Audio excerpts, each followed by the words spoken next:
gorgeous beauties. So good to be with you again. How are you?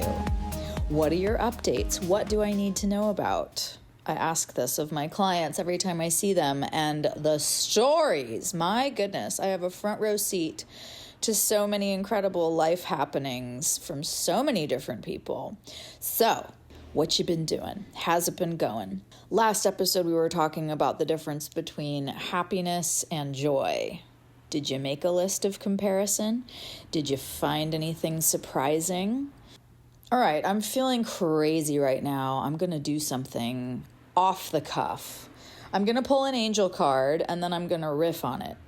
I've been hiding out, doing super unglamorous work, designing my new monthly membership experience at the studio. I'm so excited. So you become a member and you have exclusive access to weekly workshops on all kinds of topics. I have already designed the first 6 months of the experience. There's so much good stuff in it, and I can't wait to share it with you.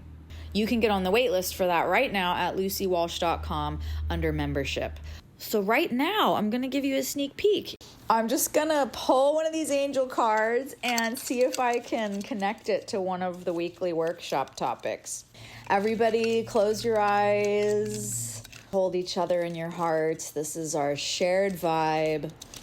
We're all connected. Here we go. Balance. Balance. And the E has the middle line elongated, and there's a little angel balanced on the line with her arms out.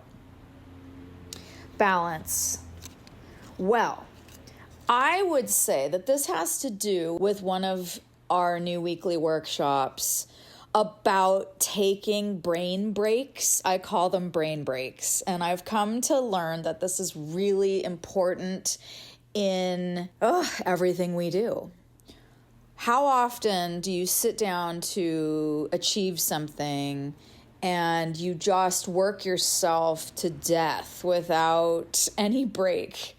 I don't think the brain works that way. I don't think we progress best under that strain. So what I've come to do with people I work with is we'll be going at a concept. Let's say I'm with a music client, right? And we're doing our scale work on the piano. And we'll do it for like 2-3 minutes, 5 minutes, and then we stop. And then I ask them about something in their life. And we go off on a tangent for a couple minutes. And we'll get into a whole other discussion that has nothing to do with the task at hand. Then, when we go back to the scales again, they're like 5 steps ahead. They can't believe it.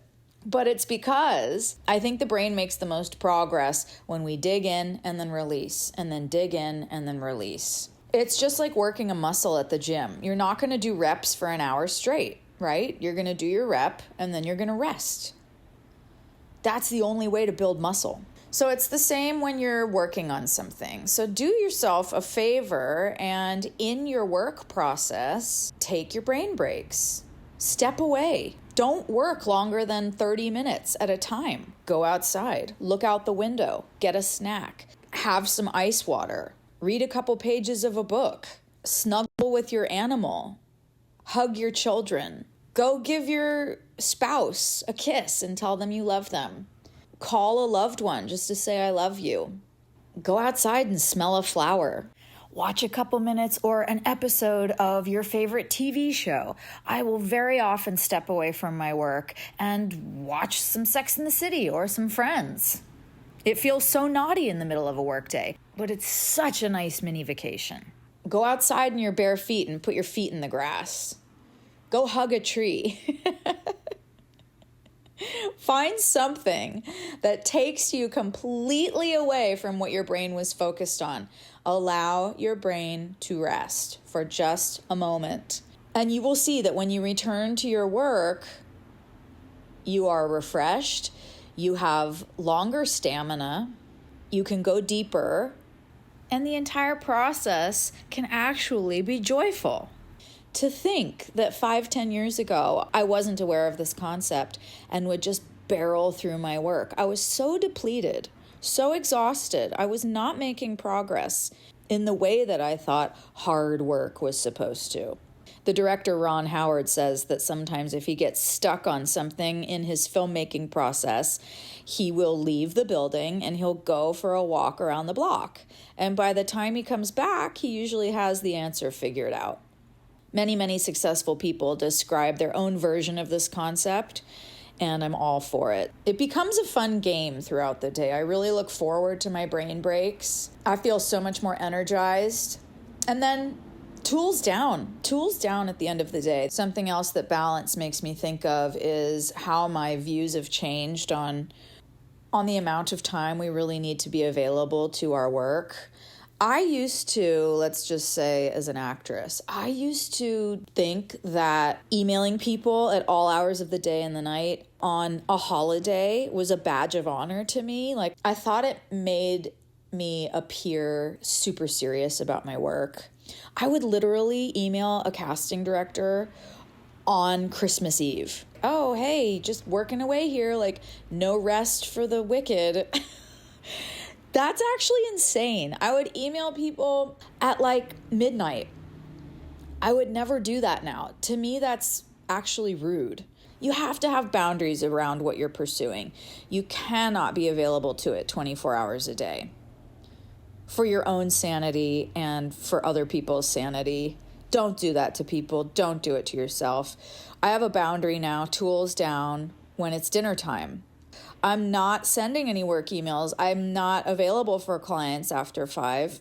If there's an emergency in the night, just like any normal business, I will be open for business the next morning. So balance in your life takes personal discipline and implementation of boundaries. So let me know what you come up with. I am interested to hear from you because I'm always looking for new ideas and new ways to feel replenished, feel available for my own self. Okay, well, that was a fun exercise, a riff on our angel card, which ties into this new studio membership program of these weekly workshops. Okay, today on the show, I want to share a really special conversation I had recently with an incredible guy named Jeff Sammut. He's the host of Canada Now on Sirius XM and Canada Talks. He also has his own podcast called Remembering, the podcast spotlighting who and what we have fond memories of.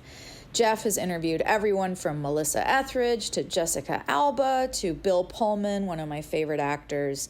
And I really enjoy talking with him because he's very thoughtful in his questions. He's really interested in having deep conversations in the short time he has to interview people. Here we are on Canada Now, Sirius XM with Jeff Sammut. She's an actress and a producer and a singer and a songwriter and a pianist and author of Remember Me as Human and mindset coach.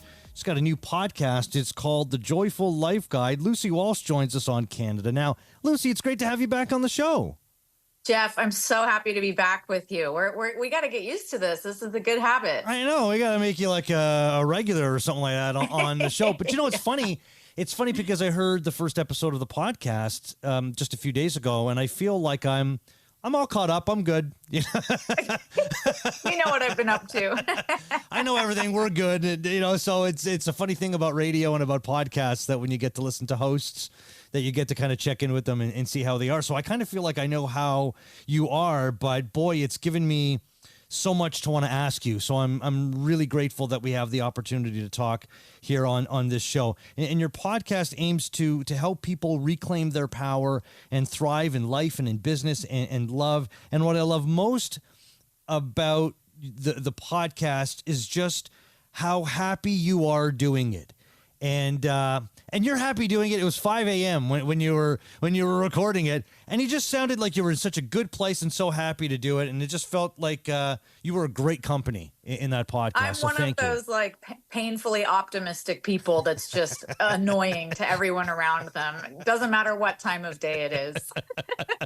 I know, like your cat Gilbert wanted to come in, and I would have been like, Gilbert, I'm recording. But you were like, know. Gilbert wants to come in. Hang on, everybody. Like, it was no big deal. Yeah. I think after performing for such a long time, not that this is the same as being on stage, but you just really learn to embrace whatever's happening in the moment and make it a part of the experience. And I'm really at this point in my life, and this is the message of the podcast as well, is just being truthful, just telling it like it is and not worrying about what people think or about it. I'm done with being precious about things in life. You know what I mean? I just want it to be authentic. And I think that's how people connect most. Yes. The deepest. And does that, I mean, I think there's a lot of things, if I do say so myself, I think there's a lot of things that would contribute to that for you, but is part of it age? Like, have you reached an age? And look, it could be in your 20s, it could be in your 30s, it could be in your 40s. For me, it was in my 40s. I wish it was in my 20s. But it came in my 40s where I was like, yeah, I don't give a crap what anybody thinks. Like, it doesn't matter to me. Oh, you don't? Oh, that's fine. I mean, I don't want to offend anybody. I don't want to hurt anybody's feelings. I care about those sort of things. But if there's things that are beyond my control, or if somebody's wrong about something, I go, well, that's you, man. Okay. That's fine. Yeah, you're right. I don't know if it's about any certain age, but I think it's about life experience. The more life experience you have, where you experience grief and loss, and you really are coming to terms with mortality and how short life really is and how precious every moment that we have good health really is, it kind of just weeds away the bullshit automatically. And you get much clearer on your intentions and your priorities. Yeah. Well, and we're both in the same place in that we are both married. And I know for me, when I met my wife, and then she eventually became my wife, but when I met her, I was like, you know what? As long as when I get home, she hasn't changed the locks on the doors, I'm good. Nothing else really matters. And then you have kids and all that stuff, and it's a whole other level. But it really started for me. Age played a part of it. But it was like, okay, as long as she digs me, I'm good. And you found that as well in recent years with your husband, Will. And I think having that foundation at home, where it's like you can leave the house and go out and fail and have a bad day, and you know it's going to be okay in the end. Yeah, I have found that with Will. He's the first man that I've ever had that safety and that core with.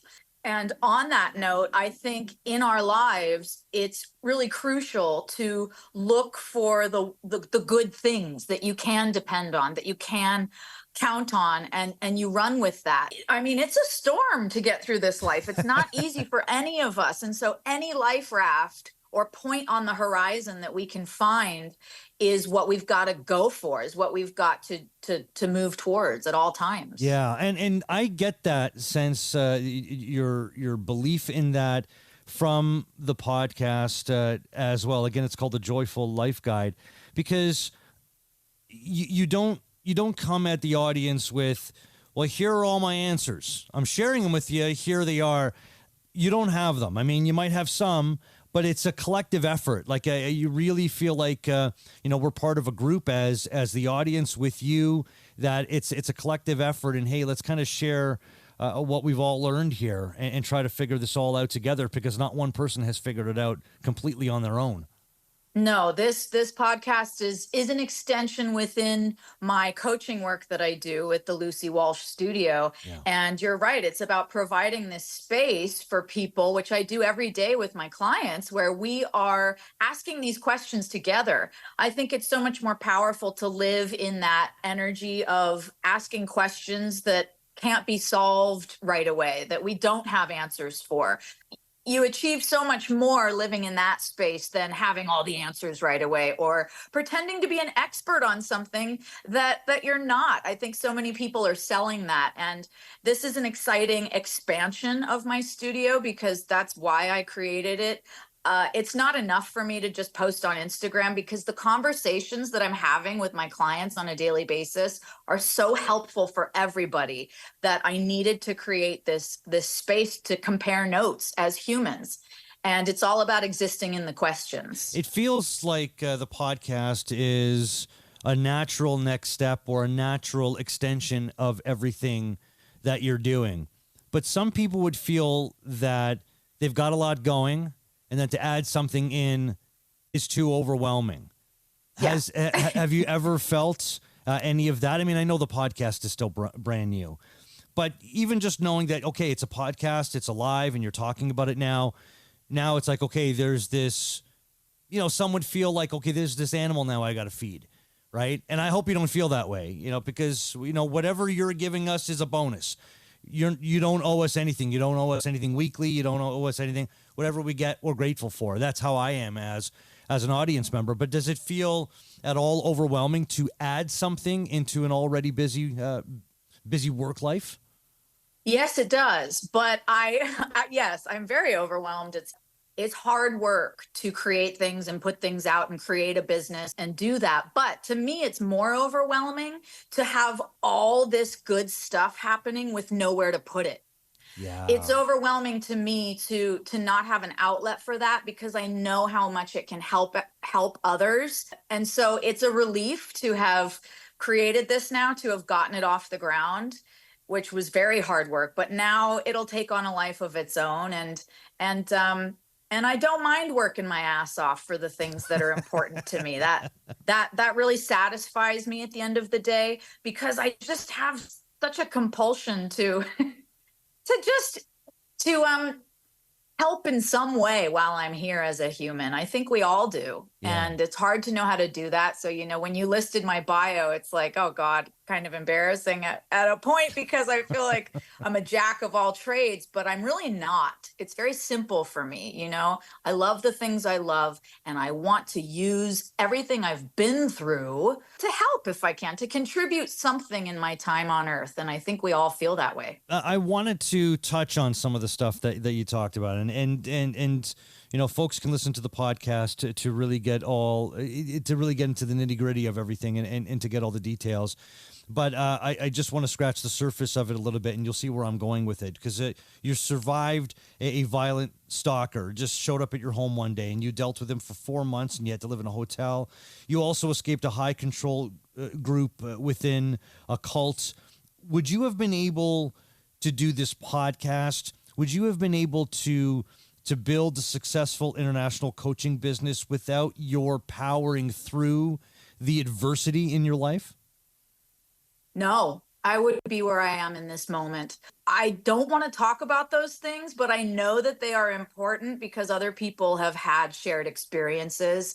And I'm different now than I was 3 years ago. When I did my last podcast with Annabelle Jones, the Lucy and Annabelle show, I was in a different place in my life, and her husband had just died in a car accident. And so those 65 episodes that we did really centered on the journey through that grief, which we've now come to the end of. And so it was time to let that go. So me moving into the Joyful Life Guide is a reflection of where I'm at this point in my life, which is I can look back on those traumatic life experiences that I've had, and I can speak about them in an educational way now. Yes. Where I'm not in it, but I'm more of an expert on being a human, because that's all the expertise we need to talk about these shared experiences. I can transform the negative into positive, and that's really all we can do with our experiences. Right. And even in your personal life as well, your husband came along shortly after those things would have happened to you. The world works in a funny way, doesn't it? Where maybe Will comes along 5 years or 10 years earlier, and you're not able to have the kind of relationship that you both deserve with him because you're just not in that place. But then he comes Timing along is at a everything. time. Yeah, he comes along at a time where you're ready for it and you need it. And maybe in going through everything that you had gone through, you wouldn't have been able to be in a fully committed relationship to get married with Will. Absolutely not. Yeah, it's incredible. We look at our lives so often, don't we? And we get angry at why this didn't happen or why that's not happening, why we don't have this yet. But when you look back in hindsight, you can, I'll speak for myself. I really see how it unfolded just the way it needed to, and how things arrive at the right time, and how certain things that don't happen were because something better was coming. And I know that sounds so cliche to say, but It's true. Yeah. It's true. And I've witnessed it happening in my life. And so Will arriving when he did in the midst of all this trauma that was happening to me was the life raft that I was able to cling on to and build a new life by. Yeah. Yeah.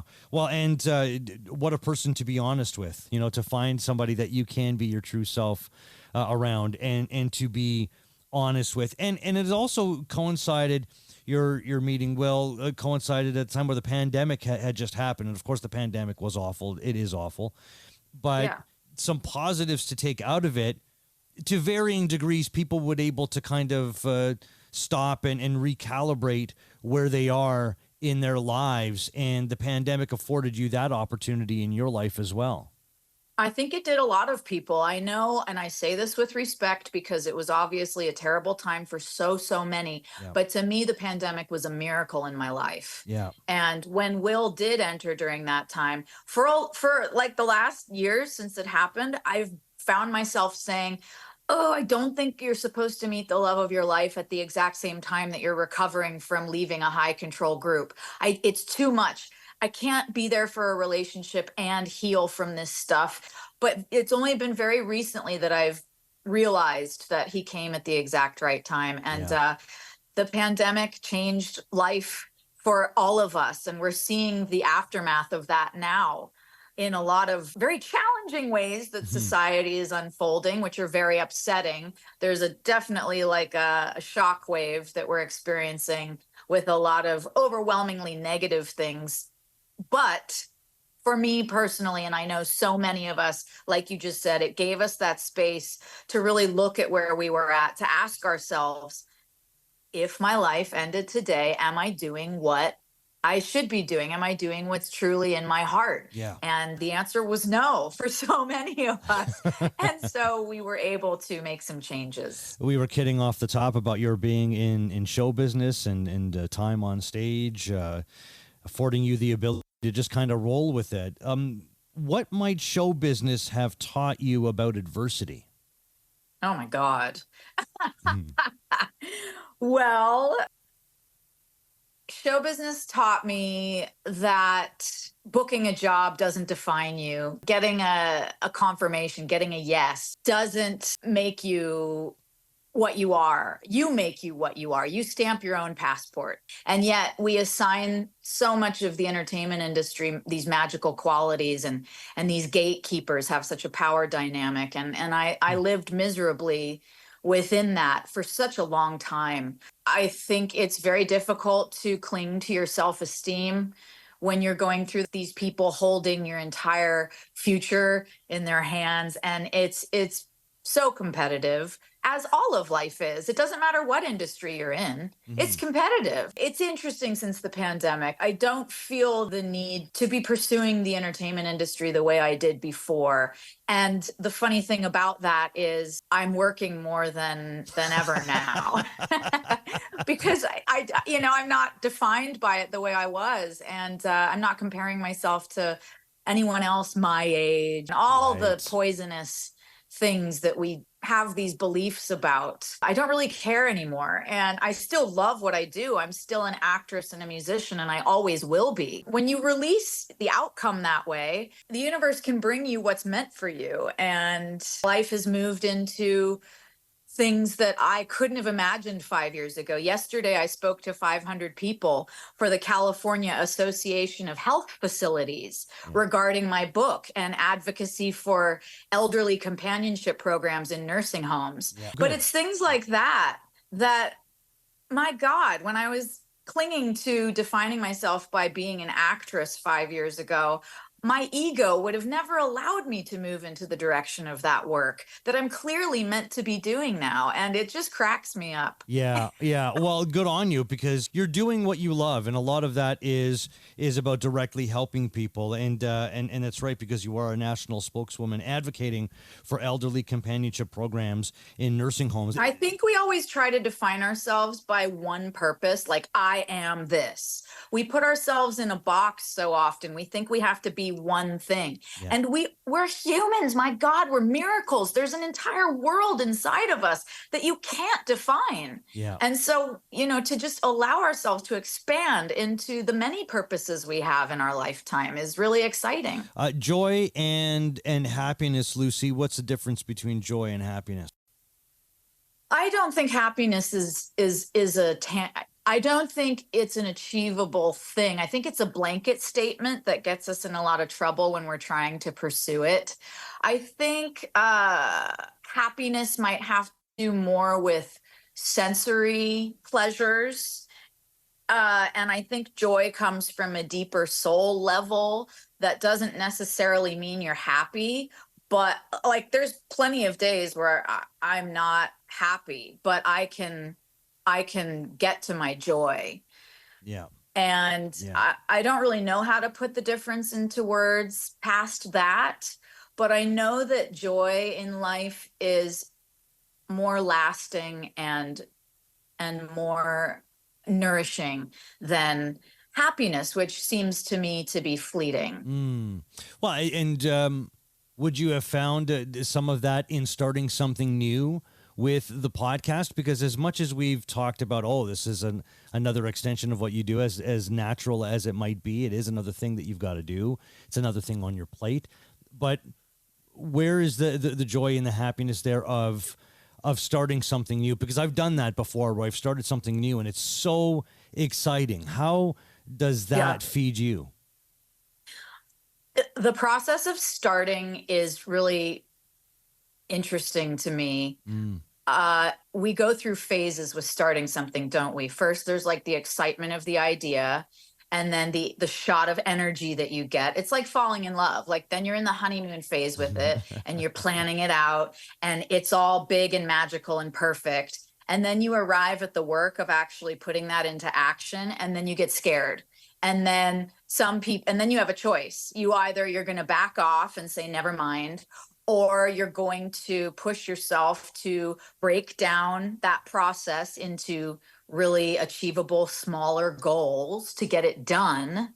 And to me, it's a big push up a mountain that's very uncomfortable when I enter that process. And there's plenty of things that I back off of. You know what I mean? We all have 1,000 ideas we've started. Yeah. And we say, oh my God, never mind. That's way too much work. And we fall off of it. But something like this podcast, which, it's everybody's got their podcast. It's a joke. Come on. But for the reasons I mentioned, it's important to me. And so I'm willing to do the work to make it go. And every time I do that, I arrive at that relief of, oh God, okay, I got that one done. That's another step forward in the bigger picture of my life purpose. Yeah. Well, it's worth it. I mean, the podcast is really, really good. And look, we've talked about this before and how you've toured with Maroon 5 and you've performed the national anthem at Dodger Stadium and you've performed for President Bill Clinton, Tiger Woods, and so on. You coach musicians, given your musical background, and as you talked about the $500,000 musical education in your brain. I love how you mentioned that in the episode of the podcast, the first episode. But your coaching programs are available at lucywalsh.com. Has music coaching kind of opened the door to other personal coaching opportunities? Yes. I started out as a music coach, and I was very surprised when it started to go into the life coaching direction. I embraced it, and I had to go through an ego death with this coaching. I really did, because like I said, I defined myself by, I'm an actress and I have to be seen a certain way. And then I had these other concepts in my head, like I'm a rock star's daughter and I have to be like all those other girls that are a rock star's daughter also. And I can't be seen to be struggling or doing something for income on the side, this ego crap. And so the expansion into coaching people was happening. And I really, really went through a very painful ego death to embrace that and to step into that new role in my life. And it's hilarious. It's brought me right back around to my acting and my singing. Yeah. Because now I'm coaching celebrity clients, which I can't even tell you who they are because of confidentiality. Yeah. But through them, I am being asked to do acting and singing roles. It's hilarious. You can't get away from your destiny sometimes. And it just cracks me up to see, and this is a lesson for all of us in life. And, you know, it's been said 1,000 different ways in many wonderful quotes, but like the cracks are where the light gets in, you know, the most painful parts of ourselves, going into that, going through that ego death and embracing that next level brings us everything that's meant for us, and it comes in sideways. And so the opportunities and the people I'm connecting with now through my coaching work put me at higher levels than I ever could have achieved going after it as an actress. Amazing. And you wouldn't have known that when you were going through this ego death as you described it. So what did get you through? Like, what did you tell yourself as you were going through that ego death? I was telling myself that I have to trust what feels right. Good. No matter what. Yeah. Even if I don't see how it all makes sense. Yeah. And I really try to live by that. It's hard advice to take. It's really hard. You know, people listening are like, yeah, easy for you to say, because we all look at each other and give those excuses. Yeah. But that's how it's worked for me. Take the next step towards what feels right. It's not going to make sense yet. Yeah, that's a good thing to be reminded of. I think we can all benefit from that for sure. Check out lucywalsh.com. Her book, Remember Me as Human. Her new podcast, The Joyful Life Guide. Lucy Walsh, what a pleasure it is to get to speak with you. I really appreciate your taking the time, and I look forward to our next conversation. Keep up the great work with the podcast. It's really good, and you're helping a lot of people, and it's nice to be able to check in with you without actually having to contact you and bother you. And yeah, Jeff, your show is so powerful for people as well, and your questions are so thoughtful, and I just really appreciate the work that you're doing. And it's such an honor to speak with you. Thank you that's very high praise. much. I appreciate it, Lucy. Thank you so much. Wow. You see what I mean? Isn't Jeff the best? He's such a love. Okay, who's ready for some joy work? Your joy work this week. We touched on looking for the solid things in your life, the people you can count on, the life rafts, the points on the horizon that we can move towards at all times. I want you to list them out. We get really hopeless sometimes, and when our attitude goes into the garbage can and we just can't see the light at the end of the tunnel, I want you to remember these things and people that you can count on.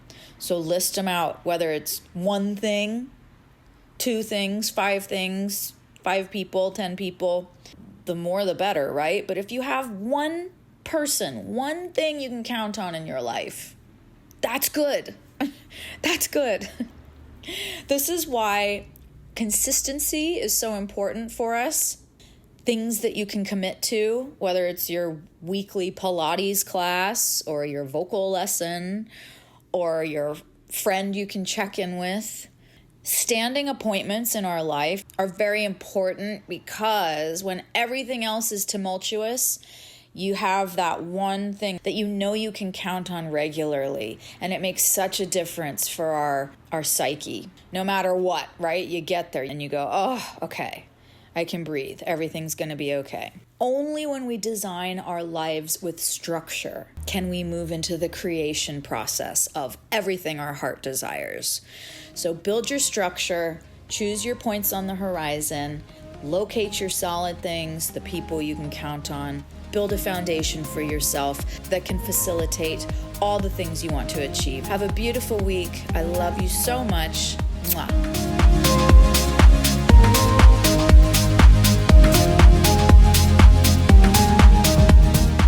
Thank you so much, Sirius XM, for giving me special permission to share this conversation with Jeff Sammut on Canada Now. And check out Jeff's amazing podcast, Remembering. The link is in the show notes.